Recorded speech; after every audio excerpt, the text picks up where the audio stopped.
Hi everyone, my name is Dave and I'm one of the rescue instructors from Michigan State University. Today we'll be talking about rescue harnesses. The four things that we want to look at today with regard to our rescue harnesses are: one, the comparison between our work harnesses and our rescue harnesses; two, the proper way to put on and take off the harness; the third area we'll touch on is the care, maintenance, and inspection of our harnesses; and then lastly we're going to look at a new style of harness that will start to appear in the plants as the existing harnesses are replaced.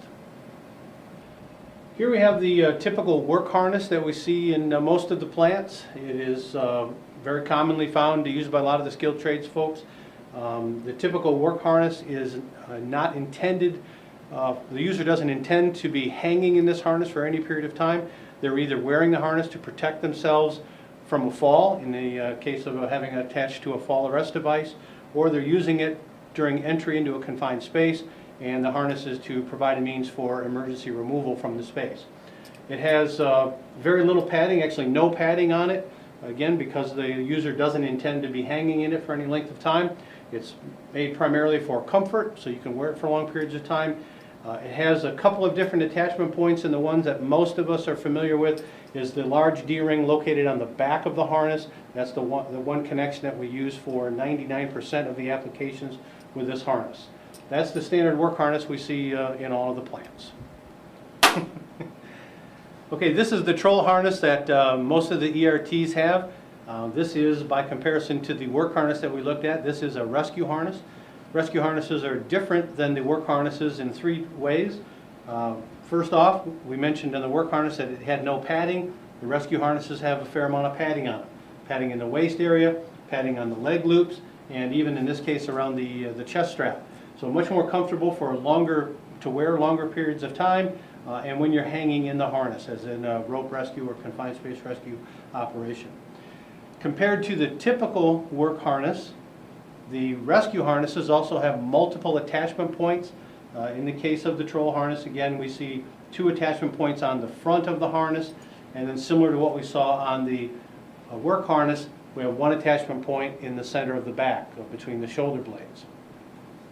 The other big difference between the two harnesses is in the certification. Rescue harnesses are manufactured to meet an NFPA certification, compared to a work harness which is manufactured to meet an ANSI or an OSHA standard. All right, here we have a harness that is a good representation of the newer harnesses that we'll start to see over time in the plants. There are two important things that I want to point out before we get into the actual donning of the harness. One is the screw link that attaches the upper portion of the harness to the waist. This D-ring here is the waist attachment of the harness. This screw link is designed to be loosened and then allow the harness to come apart. We don't recommend that you take the screw link apart. We suggest that you keep the harness together. Don't separate it. Some people think that that's going to make it easier to don the harness. What we found is that just makes it more difficult. The other feature along those same lines relates to the leg loops. Here's one of the leg loops. They also typically have a connector on them that allows the leg strap to come undone and open up. And we see a lot of people taking those loose as well during the donning process. And again, our recommendation is that you don't take this apart, because once you do, it introduces the possibility that the leg loop is going to get twisted and tangle the harness, making it actually more difficult to get on. Real quickly, what we're going to be doing is donning the harness, and we'll start with the lower section of the harness, or the seat portion, and then we'll show you the proper way to get the upper portion done, and then we'll talk about the various adjustments and connection points on the harness. So for starters, we'll have Scott step into the harness. We're taking the upper section and just holding it to one side or the other, and Scott just simply steps into the harness like a pair of shorts. Steps one leg through the left leg through the one loop, and the right leg through the other. Always a good idea to have someone give you a hand with this so that you don't fall down. And as he pulls it up, the shoulder straps can simply rest on one shoulder, depending on which side you have it on. The first adjustment then to make will be for the waist strap, and there will be an adjustment on either side, both right and left, and they adjust by just simply pulling them straight forward. And you do that at the same time.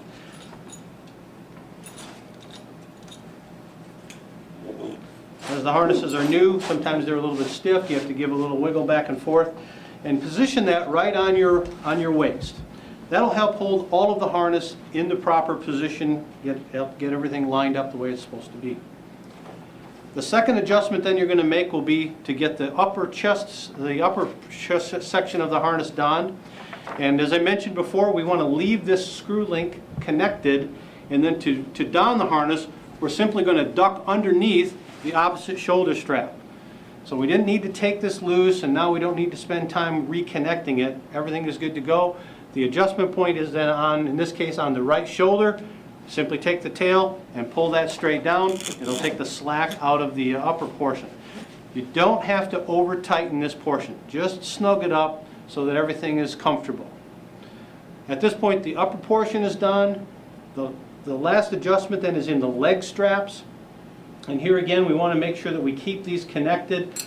Each leg strap is simply adjusted by pulling back, and we just again take the slack out. We don't want to cinch them up too tight. We'd like to be able to put a gloved hand between the straps and our legs. Like to be able to put our hand in there to allow us to move that around a little bit. Let's talk about the inspection of the harness. The inspection is typically done after each use. And so we want to look at some of the key factors of that. Obviously, one of the things we're going to be looking at will be the condition of the webbing. And that means we're going to have to do a visual and a tactile inspection of the webbing. We're looking for discoloration, which may be a sign of chemical exposure. We're looking for mechanical damage, cuts, frays, damage from heat, which will show up like melting or char. That kind of is the condition that we're looking for. Because this is a sewn product, it's been stitched together, we also need to inspect the stitching. So any place we see connection points like we see here, where it is sewn, we want to look at that inspection there. We'll see it here on the chest straps, we'll see it at the various points along the leg loops and around the waist. Look at the condition of all of that. We also want to look at the hardware. So with the attachment points, the D-rings that we have here, either at the waist or at the chest or in the back, what's the condition of this? Is it bent? Is it corroded? Does it have some kind of a sharp edge on it that might be damaging to any of our software? So I want to look at each of those pieces. And the adjusters. Do they adjust freely? Do they stay tight once they're put into position? Is everything fit together correctly? Nothing's going to come slip apart? And then lastly, we'll take a look at the back here. I'll have Scott turn around again. On the back of this particular brand of harness, this is where you'll find the tags for the harness that indicate its particular size, its date of manufacturer, some of the inspection points, sizing points, and actually even a place for you to record or document the inspection is contained here. So this is some important reference material that you as the user of the harness want to be aware of. And again, it's stored under this flap on the back, and it's pretty clearly labeled. The labels aren't closed underneath this little cover. So that's an important part that you want to touch on as well. That'll cover the inspection of the harness. Just like putting on the harness, having a procedure for putting on the harness is important. It's also important to have a way to take off the harness. In emergency operations, we want to be able to put the harness on quickly, and that ability comes from proper removal and storage of the harness. So we'll cover that right now. Step one in the removal of the harness is pretty obvious, but not always done. Loosen all of the straps. So we want to get both of the leg straps loosened, the chest strap loosened, and the waist straps loosened. We're extending all the straps out to make it easier for the next person to put the harness on. So once Scott gets the straps pulled out, then we'll take the harness off and we'll show you how to store it in the bag. Good, and then the waist strap there, Scott. Once you have the harness off, works best if you'll just lay the harness on the floor or on a table. This is also a good time for you to do that inspection. You have access to all the parts of the harness. You can look it over pretty good. And then for storage, to make it easy for the next person to use it, what we found works best is to take the leg straps or the loops, if you want to kind of fold or roll them up, and we just simply flip those up into the waistband.